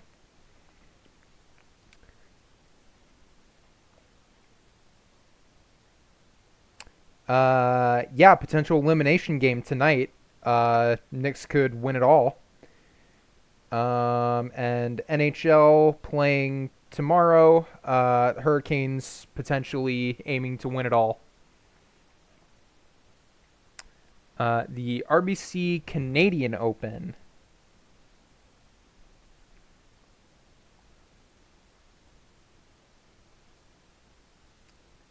Golf, gotcha. F1 in Spain as well. I have a bone to pick with how F1 has scheduled their races. Because for the Indy 500, I did not watch F1 in Canada because that race started in the middle of the 500. So it's kind of like, no, I'm watching Indy. And then this weekend, qualifying started at the exact same time as the 24 Hours of Le Mans. And the race tomorrow is starting... Yes, exactly. F1 race is starting 1 hour before Le Mans ends. So, like, the 1 hour you're going to watch if you want to see how Le Mans ends is right when lights out is for F1. It's crazy. F1 just has, like, no regard for it for some reason.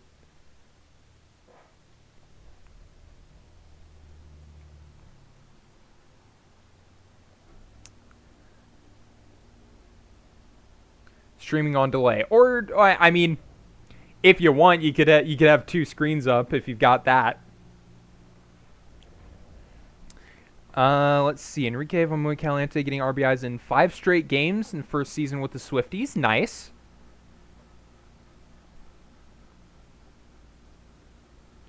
What can you watch Le Mans on? True TV is what is carrying it if you have like a traditional TV provider, or you can watch it on HBO Max. Assuming you're in America. True TV, actually, they carried about an hour of the race without ads, which was super surprising and really nice to see. I don't think the ads have been too intrusive. Obviously, I'd prefer no ads at all to watch my racing, but, you know. Oh, you don't have Fox, you can't watch any World Cup? Aw, unfortunate.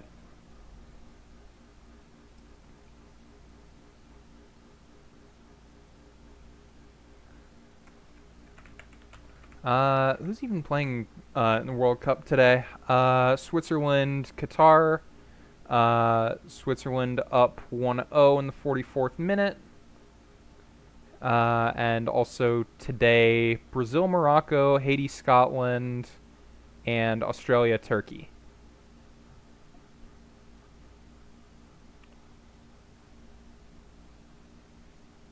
by ESPN to watch Knicks versus pay $25 a head at the local bar to get in. Jeez.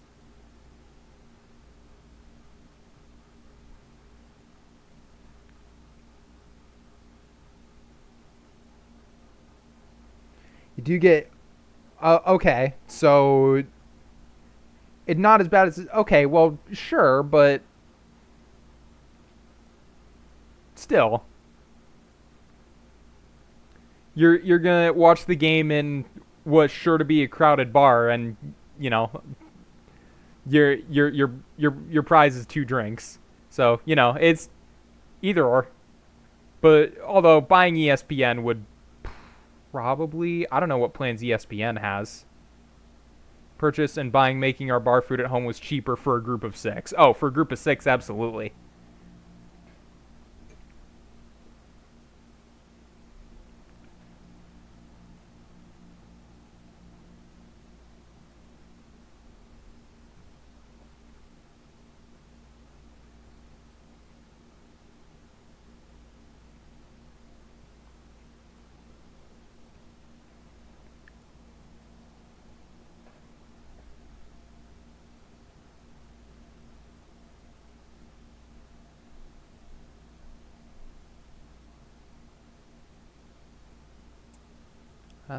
Okay, let's see. I can go ahead and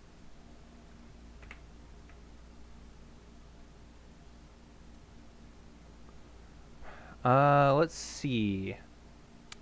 Let's take a look. Who's got you for who's got streams for the next week? Looking ahead. I'll be guiding you through the first day of week 2, so hopefully y'all aren't tired of me yet. Then it'll be AJ taking you through the day 2 action.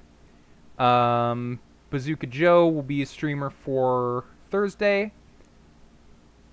And then Saturday, it will be Valor to take you through to the end of the first half and to announce the All-Star rosters. So, yeah, a lot to look forward to going forward in the PBE. We've had speaking of the PBE, though, we've had a ton of waiver players come in for the minor league. I think when I looked early this week, we had it had already surpassed the amount of people who entered the draft. So we've got a class of almost 70 at this point. So it could be it'll probably be a very interesting major league draft. No, I love these kinds of years because these are the kinds of years that you'll find someone who joins the league on waivers later, and their TPE and their money might be a little lower than the others, so they might fall to the second or maybe even the third round, and then go on to have an amazing career. And those are always my favorite kinds of players because that's the kind of player I was for my first player.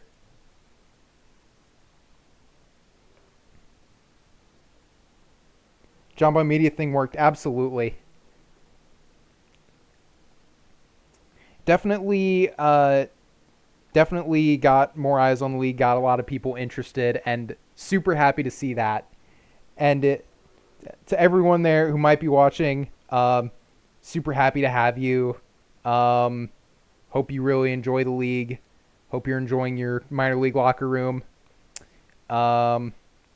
I know if you're a hitter, it might be a little crowded. You might not be getting everyday playing time, but it's a lot of fun. And hey, more people keep joining. We have a minor league team that's just really there right now to keep the schedule consistent. And actually, one of the reasons that the Ranas have been slightly refurbished this year with inactive players that other minor league teams were okay with letting go and playing for another team is because, if we get another class or two like this, we could see the Ranas come back as a full team. That would be super happy to see because that's been... Oh, how long's that been now since the Ranas were turned into a bot team, IA team? It's been a while. It's been almost 20 seasons, I think.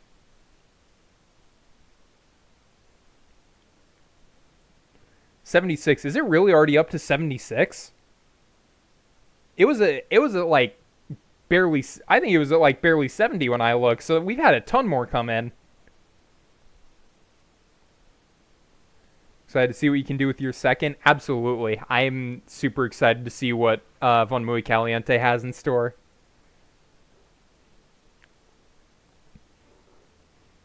No, BBJ, I don't doubt you're right. I'm just saying that it's in line with like kind of what we've been seeing where we've got like a bunch of people coming in.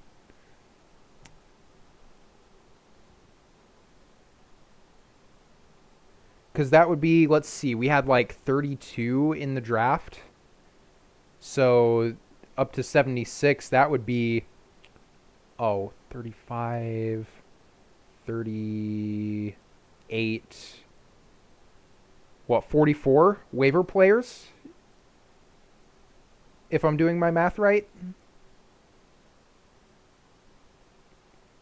These minor league GMs are busy. They're busy with waivers.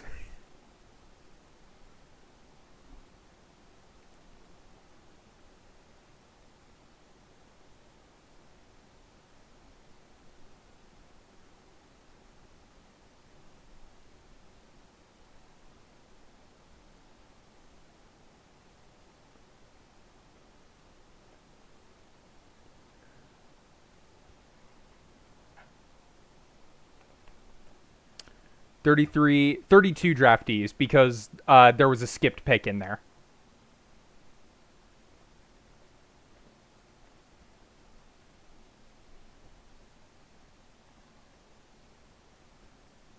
So it went to pick 33, but there was one pick 32 was passed.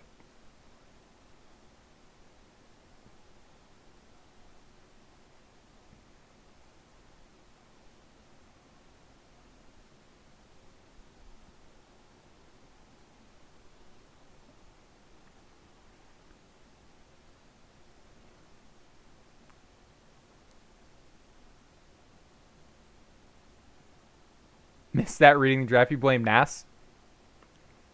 Why blame Nas? I was the one who I was the one who streamed the draft. Blame me.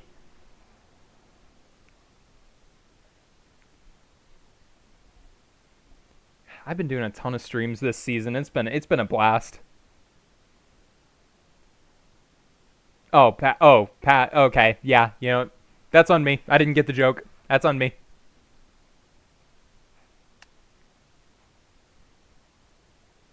Thank you. Thank you so much. I try my best.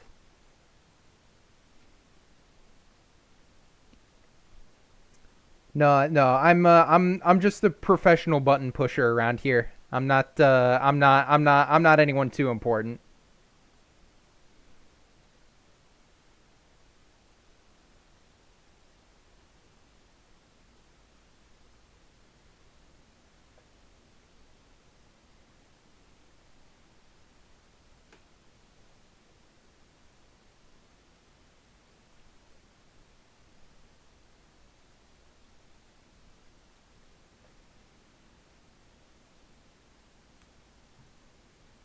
All right, looks like we're almost done. Just got to where how to upload and go.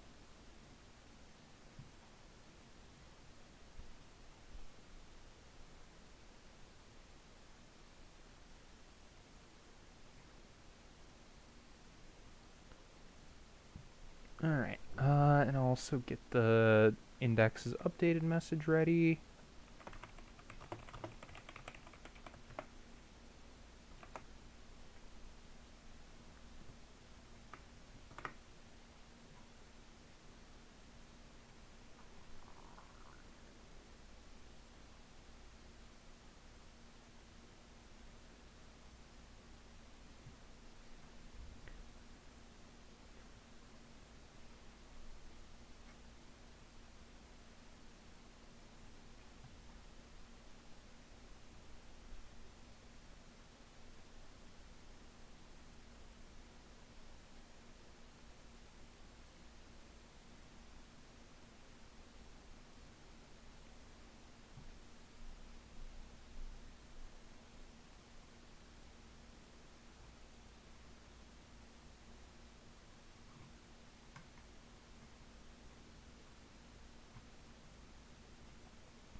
All right, looks like index is uploaded.